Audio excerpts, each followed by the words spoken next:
nosso comentarista João Pedro Cuti Dias conversou com o geneticista da CFM, o professor da Universidade de São Paulo, José Bento Ferraz, sobre a evolução e a importância da raça Nelore no Brasil. Vale a pena conferir. Professor, nós estamos num leilão hoje, que os animais que estão sendo apresentados aqui sofreram uma evolução fantástica nos últimos anos. A raça Nelore hoje desponta como grande produtor de carne nos trópicos. Quais são os fatores que levaram a essa melhoria tão grande na raça Nelore? A gente está num leilão muito interessante. O animal que abre o leilão é o melhor animal produzido em todos os tempos. Nasce um a cada 650 mil. E dos 10 primeiros melhores animais de todos os tempos, 8 são dessa estação de monte, dessa safra. Bom, por que o Nelore melhorou tanto?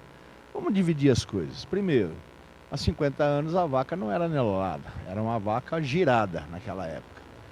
Toda essa evolução se deu à capacidade brutal do Nelore que tem de se adaptar às condições de pastagens de cerrado. Basicamente isso. E durante todo esse tempo, o serviço prestado pelos criadores, com sua experiência, com seu olho clínico, nos levou a uma situação absolutamente diferenciada. O Nelore é outra raça. Mas de uns 15 anos para cá, começou-se a intensificar a árdua tarefa de ter controle zootécnico e medir e anotar as coisas. E os programas de melhoramento começaram a evoluir de uma maneira muito drástica. Com essa mudança, o gado começou a ficar muito mais produtivo, porque se media, ninguém administra o que não mede. Depois, logo em seguida, começou a vir a genômica, que não é uma solução para tudo, muito pelo contrário, mas se bem utilizada, ela aumenta muito nossa acurácia, ou seja, diminui demais o risco da gente errar nas escolhas. Então, acreditar na ciência e trabalhar com a ciência, com as avaliações genéticas, aliado a toda a experiência que o criador tem, nós chegamos a uma raça praticamente diferente. A gente tem os animais que não viram touros, são abatidos aos 22, 23 meses com uma média de mais de 22 arrobas, ou seja, coisa impensável há uns anos atrás. Não fica um animal na fazenda com mais de 24 meses, nenhum, porque já vem a próxima safra atrás. Então toda essa conjunção de seriedade, foco, nós deixamos de pensar em orelha, em coisas que não contribuem para a produtividade, nos levou a uma situação diferente. E nos últimos anos, uma coisa inesperada, o boi China. A China chegou ao Brasil e falou: eu só compro animal até 3 anos de idade. Acabou, não compro outro. O que aconteceu? A média de idade dos animais ao abate caiu de quase 50 meses para abaixo de 30 meses em poucos anos.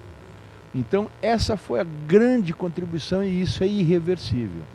Com isso, o conhecimento científico passou a ter cada vez mais valor e ser mais acreditado.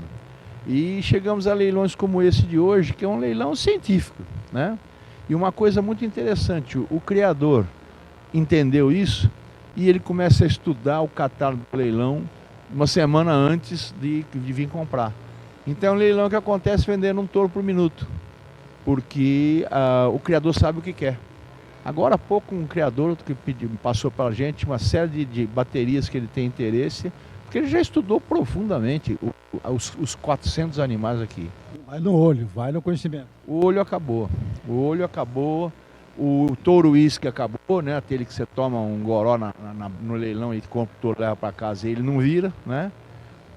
E a gente tem um problema adicional no Brasil. Tem muita gente alimentando o animal num sistema muito intensivo na fase de seleção. O que acontece? Um touro que chega lá 800 e tantos quilos aos 24 meses, ele foi selecionado num sistema de produção de alto grão. Não é um sistema que o comprador compra. Então muitos desses touros não respondem da forma adequada num sistema de campo. Eu tenho o prazer de trabalhar há 30 anos num pessoal que seleciona exclusivamente na braquiária. Isso faz com que as DEPs, né, as diferenças esperadas de progênie, a verdadeira especificação técnica do touro, se repita nas propriedades que fazem o mesmo tipo de sistema. E quando tem um sistema mais intensivo de alimentação melhor, aquele valor da DEP no fundo é muito maior, porque a condição de alimentação é maior. Professor, e daqui para frente? Hoje no mundo querem colocar o bovino como culpado pelo aquecimento, fala-se metano, etc. A ciência vai procurar quais caminhos para rebater essas afirmações? Ontem nós fizemos uma palestra aqui 9 horas da noite, falando exatamente disso. A contribuição de todos os ruminantes emite metano, sim. Os homens também, suíno também, tá? Ruminante mais, tá? Mas os ruminantes são responsáveis por 4% de todos os gases de efeito estufa no planeta.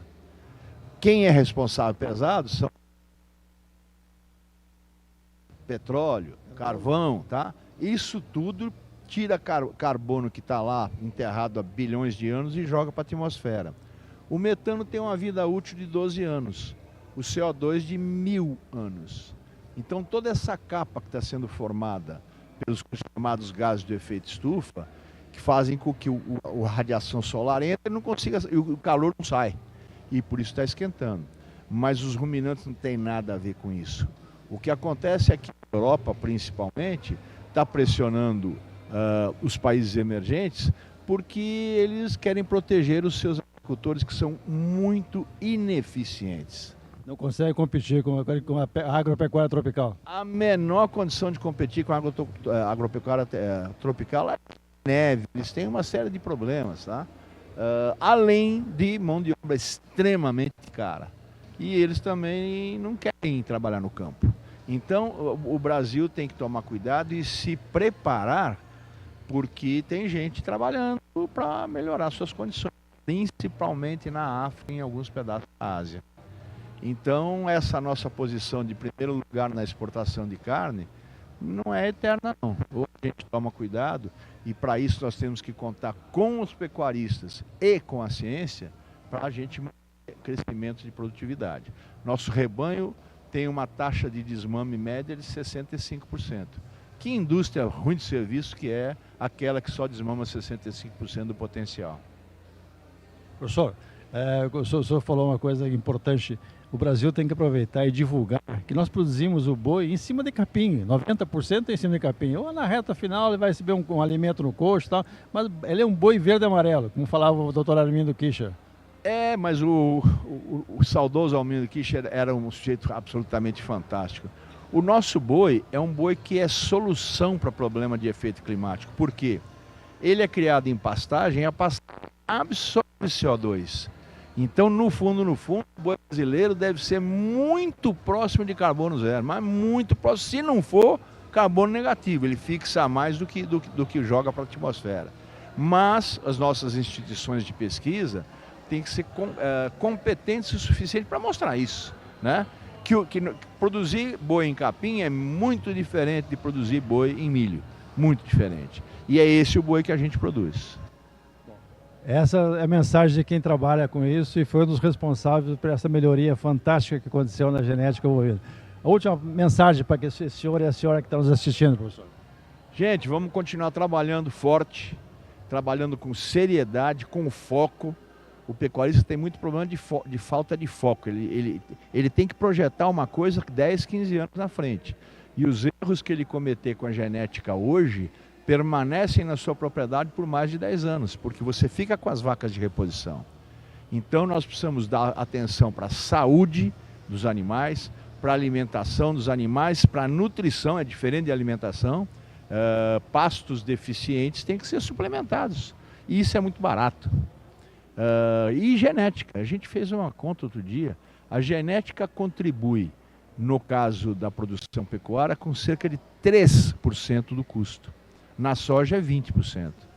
Então a gente precisa acreditar mais na genética, prestigiar a genética e parar de trabalhar baseado no achismo, naquilo que contam para a gente. A gente tem que trabalhar com números, com coisas comprovadas.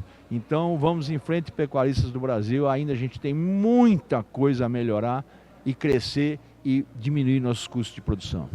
Obrigado, professor. Com certeza essa mensagem sua vai ser ouvida e vai ser colocada em prática. Até uma próxima. Um abraço, muito obrigado.